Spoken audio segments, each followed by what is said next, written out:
Shalom, salam sejahtera bagi kita semua, Bapak Ibu yang Tuhan kasihi, dimanapun kita berada. Salam sehat, salam kebajikan, dan Tuhan senantiasa memberkati dan melindungi kita. Pada saat ini kita akan mendengarkan kebenaran sabda Tuhan, akan tetapi kita terlebih dahulu menyerahkan hidup kita kepada Tuhan lewat doa. Kita berdoa. Terpuji dan termulia nama-Mu ya Tuhan, buat segala kebaikan dan kemurahan-Mu. Pada saat ini kami bersyukur atas kesehatan dan kesempatan ini. Kami akan mempergunakan kesehatan kami dan kesempatan ini, mendengarkan sabda Tuhan, urapi kami, supaya kami mengerti sabda-Mu. Dalam nama Yesus kami berdoa. Amin. Bapak Ibu yang Tuhan kasihi, adapun kebenaran firman Tuhan yang akan kita dengarkan pada saat ini, yaitu yang tertulis dalam kitab Ibrani pasal 13 ayat pertama sampai dengan ayat ketiga. Demikian firman Tuhan. Mari kita baca secara bersama-sama. Peliharalah kasih persaudaraan.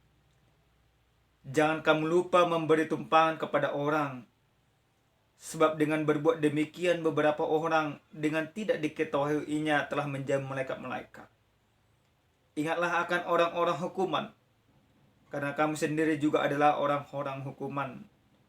Dan ingatlah akan orang-orang yang diperlakukan sewenang-wenang, karena kamu sendiri juga masih hidup di dunia ini. Sampai di sana pembacaan kebenaran firman Tuhan. Bapak Ibu yang Tuhan kasihi dalam Kristus Yesus, ada sebuah istilah yang mengatakan satu musuh terlalu banyak, 1000 saudara atau 1000 sahabat terlalu sedikit. Kenapa ungkapan dan istilah ini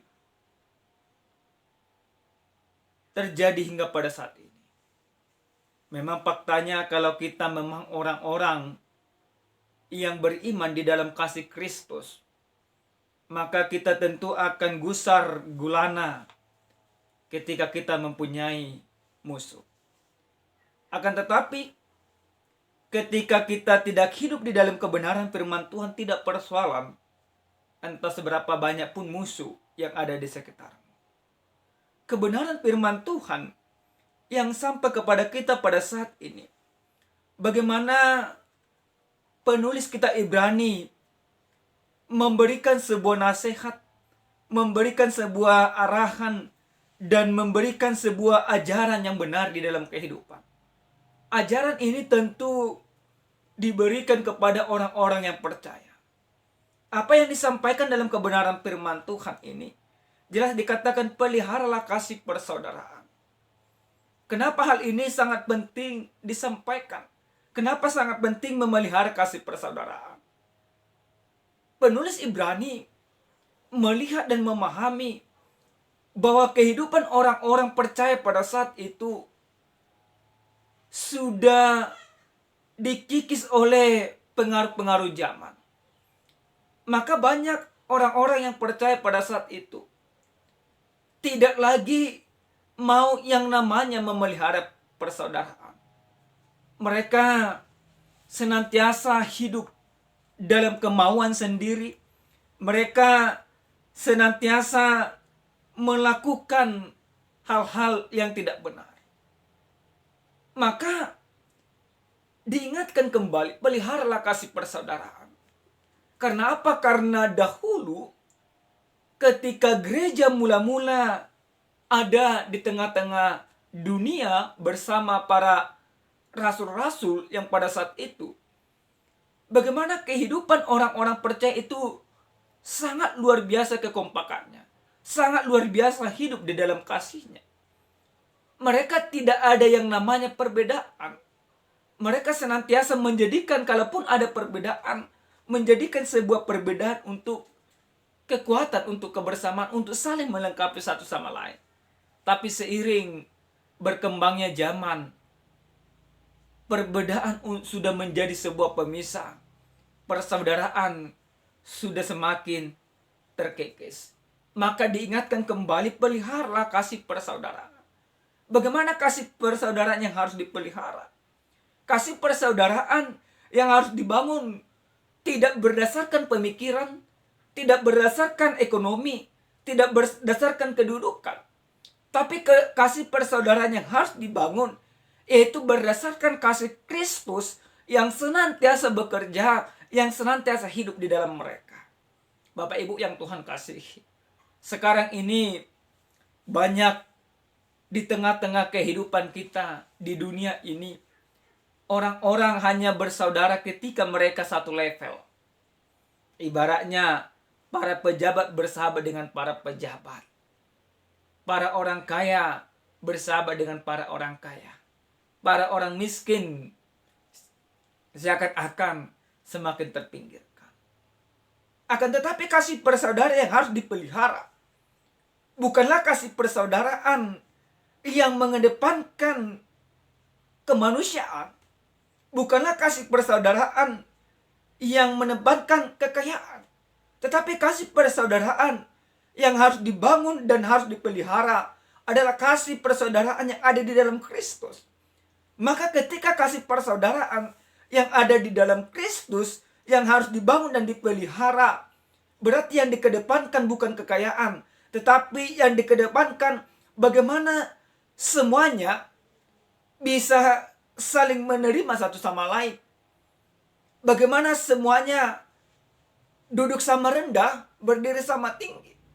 Kasih persaudaraan yang dipelihara tidak hanya membangun sebuah konsep, tetapi membangun sebuah relasi yang benar-benar nyata di dalam kehidupan.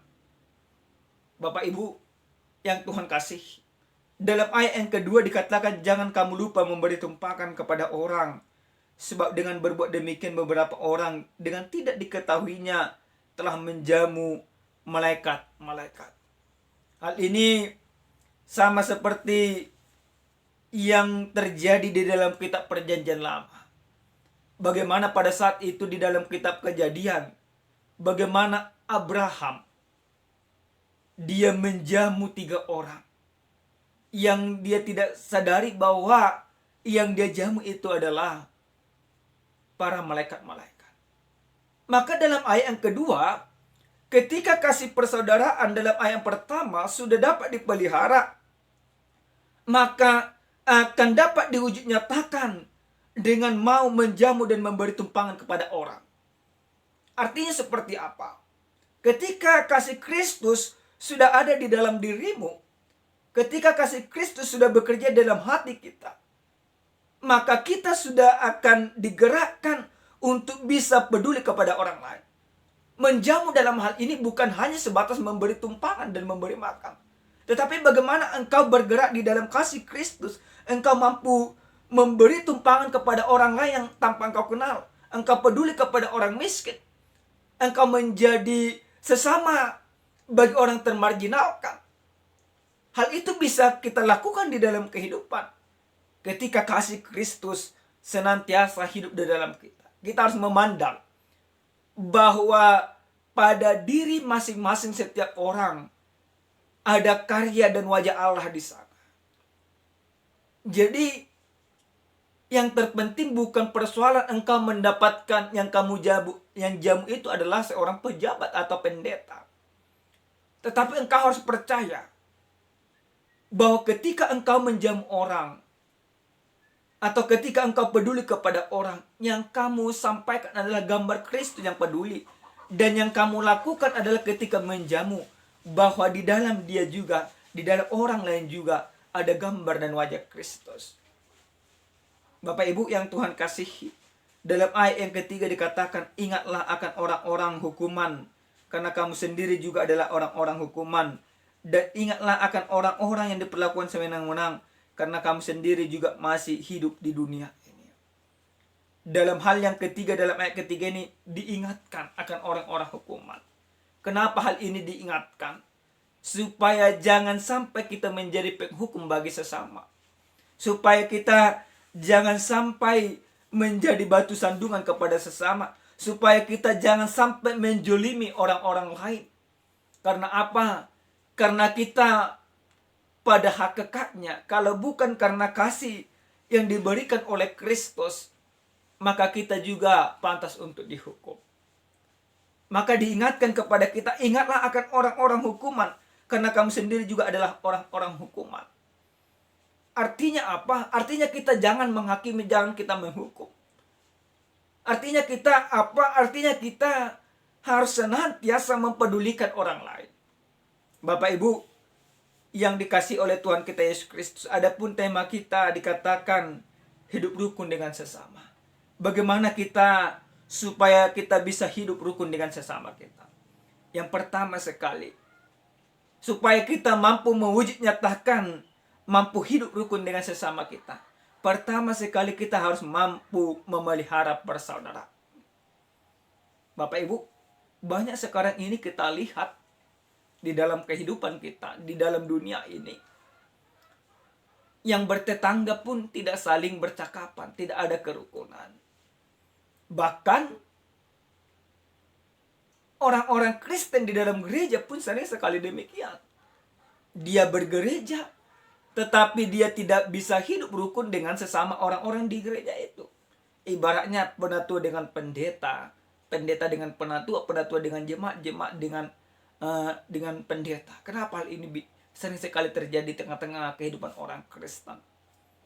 Karena mengedepankan keegoan masing-masing.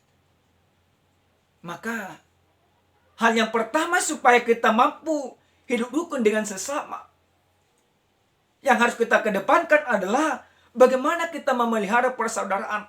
Bagaimana kita bersaudara di dalam Kristus. Bagaimana kasih Kristus ada dalam kita.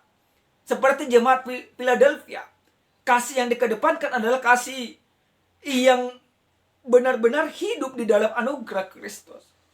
Maka supaya hidup rukun mampu kita bangun dengan sesama kita, kita harus menjadikan diri kita menjadi sesama bagi orang lain.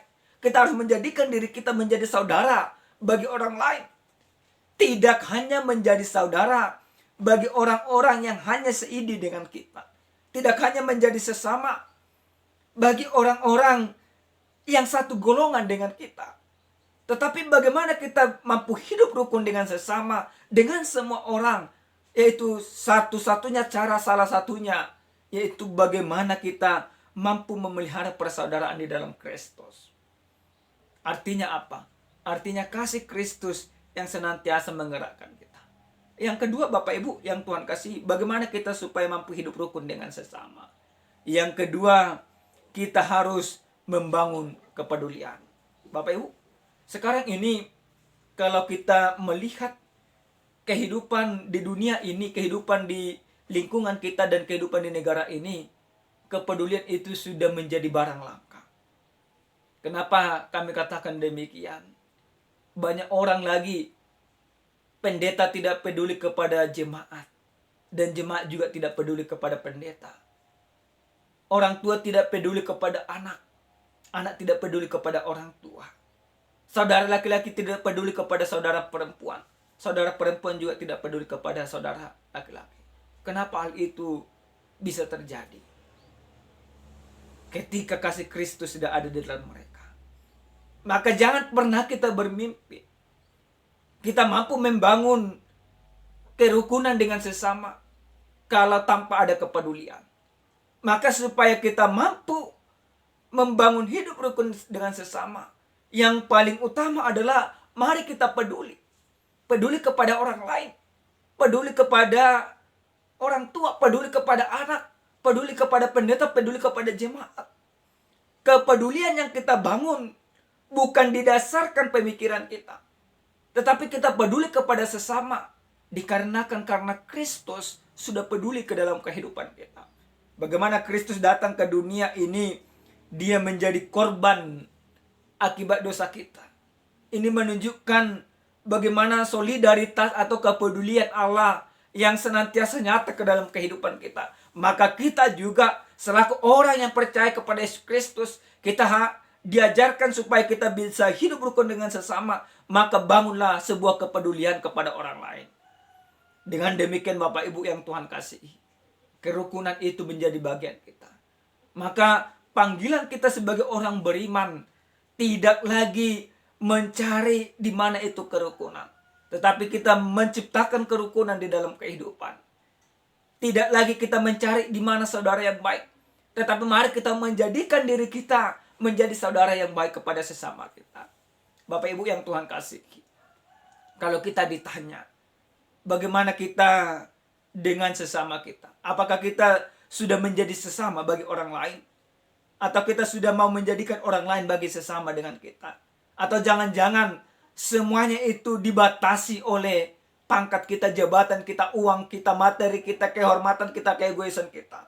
Jika semuanya itu menjadi penghalang kita untuk tidak bisa hidup rukun dengan sesama, maka semuanya itu buang. Tetapi jika pada saat ini Tuhan percayakan jabatan kepadamu, jika pada saat ini Tuhan percayakan kekayaan kepadamu, jika pada saat ini Tuhan percayakan kedudukan ada padamu, jika pada saat ini Tuhan percayakan ada kehormatan kepadamu, jadikan semuanya itu untuk membangun kepedulian kepada orang lain. Jadikan jabatanmu untuk membangun orang lain. Jadikan kedudukanmu untuk membangun orang lain. Tidak menjadi tembok-tembok pemisah di dalam kehidupanmu, tetapi itu harus menjadi alat yang ada padamu untuk membangun hidup rukun dengan sesama. Oleh karena itu Bapak Ibu yang Tuhan kasih, yang terpenting adalah ciptakan kerukunan itu di tengah-tengah rumah tanggamu. Ciptakan kerukunan itu di tengah-tengah pekerjaanmu. Dan ciptakan kerukunan itu sebagai gambaran Kristus yang sudah nyata di dalam kehidupanmu. Amin, kita berdoa. Terima kasih ya Tuhan kami, Tuhan yang maha baik, buat kebaikan dan kemurahan-Mu. Terima kasih buat firman-Mu yang sudah kami dengarkan. Ajar kami ya Bapa, supaya kami mampu hidup rukun dengan sesama kami. Kami mampu hidup rukun dengan istri kami. Kami mampu hidup rukun dengan suami kami. Kami mampu hidup rukun dengan sesama kami ya Bapa. Ajar kami untuk melakukan semuanya itu bukan mengandalkan kekuatan kami, tetapi mengandalkan kasih Kristus yang sudah nyata dalam kehidupan kami. Terima kasih Bapa. Dalam nama Yesus kami berdoa. Amin. Shalom, Tuhan memberkati kita.